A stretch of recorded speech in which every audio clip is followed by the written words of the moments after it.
अब जिनके channel monetise हो गए हैं उनके बहुत सारे कमेंट कुछ इस तरह आते हैं कि सर 21 तारीख को हमारा पेमेंट तो गूगल एडसेंस ने भेज दिया बट हमारे बैंक में नहीं आया।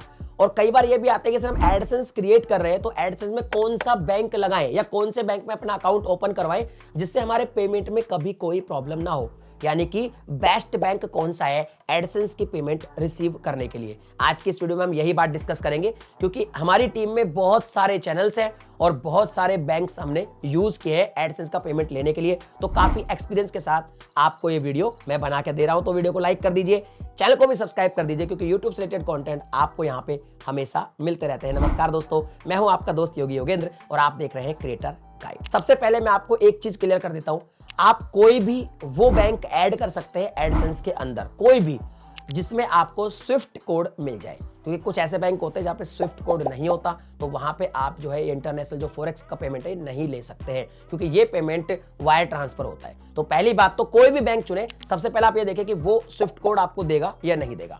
ये जब आप चुन लेंगे, अब बात करेंगे, अब यहाँ पे प्राइवेट बैंक भी आते हैं, गवर्नमेंट बैंक भी आते हैं। गवर्नमेंट बैंक की अगर बात करें तो जो बड़े बैंक है गवर्नमेंट में जो बहुत ज्यादा पॉपुलर है वो है SBI, PNB, bank of Baroda, और भी है बहुत सारे, बट ये तीन काफी बड़े बैंक है गवर्नमेंट के अंदर। इसका प्राइवेट की बात करें तो प्राइवेट बैंक के अंदर HDFC है, ICICI है, कोटक महिंद्रा है और भी काफी सारी बैंक आपको मिल जाएगी। अब यहां पे बात करते हैं कि भाई हमने ये तो देख लिया कि भाई ये हमको स्विफ्ट कोड दे देगा, अब हम किस बैंक में जो है खाता ओपन कराएं। तो देखिए SBI का सीन ये है कि SBI के अंदर जब आप पेमेंट लेते हैं तो आपका पेमेंट बहुत जल्दी रिसीव हो जाता है आपको। जैसे मान लीजिए 21 तारीख को वहां से भेजा, अगर कोई छुट्टी नहीं है बैंक की तो कई बार तो ऐसा भी हुआ है कि 21 को भेजा 22 को ही पेमेंट आपको रिसीव हो गया, और एक बार तो ऐसा भी हुआ है कि आपको पेमेंट रिसीव हो जाता है और गूगल का मेल बाद में आता है कि आपको पेमेंट भेज दिया गया है। तो SBI का एक्सपीरियंस मेरा ऐसा है, तो आप SBI में भी अकाउंट ओपन करा सकते हैं। इवन वहां के जो फॉरेक्स के चार्जेज है वो भी नॉमिनल है, चार्जेज ज्यादा नहीं है, तो वो भी काफी सही बैंक है। उसमें एक ही प्रॉब्लम उस बैंक में कि उस बैंक में भीड़ बहुत पड़ती है।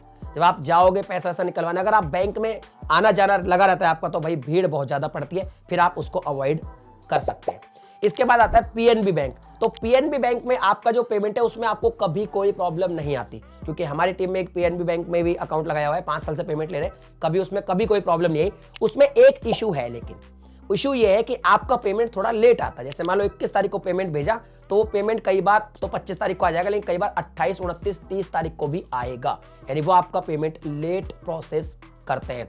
बाकी अगर चार्जेस की बात करें फॉरेक्स की तो वो नॉमिनल है, आपके चार्जेस उसमें कम ही लगेंगे।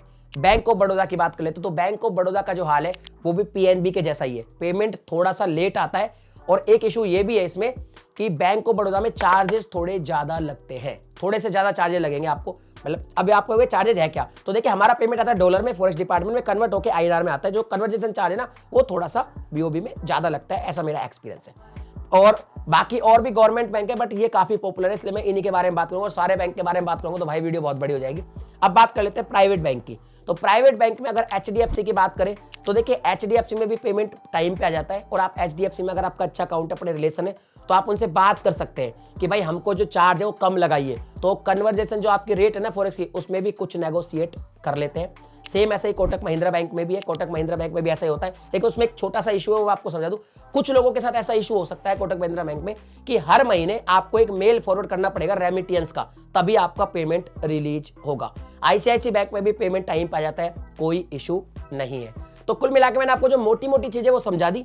आप किसी भी बैंक में खाता खुलवा सकते हैं, बस उस बैंक में भीड़ कम हो, वो बैंक आपके घर के पास हो, वो आपको स्विफ्ट कोड दे दे, और आपको पेमेंट अगर बहुत जल्दी चाहिए तो फिर आप SBI की तरफ जा सकते हैं, और अगर आपको एक हफ्ते में भी पेमेंट चलेगा तो फिर इन बैंकों में भी किसी में जा सकते हैं। इसके अलावा अगर आपके वहां पे कोई और भी बैंक है जिसको आप चुनना चाहते हैं तो ये सारी सर्विस आपको दे रही है नहीं दे रही, ये उनसे आप बात कर ले, फिर आपको कोई दिक्कत नहीं आने वाली है। जिस बैंक की सर्विस अच्छी है उसमें आपको बेनिफिट मिलेगा। प्राइवेट बैंक की थोड़ी सर्विस अच्छी होती है, गवर्नमेंट की थोड़ी सी सर्विस कम होती है, क्योंकि मैं दोनों तरह की बैंक यूज करता हूं। तो वीडियो अगर पसंद आए तो वीडियो को लाइक शेयर कर दीजिए, चैनल पे पहली बार है सब्सक्राइब करने के साथ नोटिफिकेशन बेल को दबा के ऑल पे क्लिक करें। इसी तरह का कंटेंट मैं आपके लिए बनाता रहता हूं। चलिए मिलता है वीडियो में एक नए टॉपिक के साथ, तब तक के लिए जय हिंद।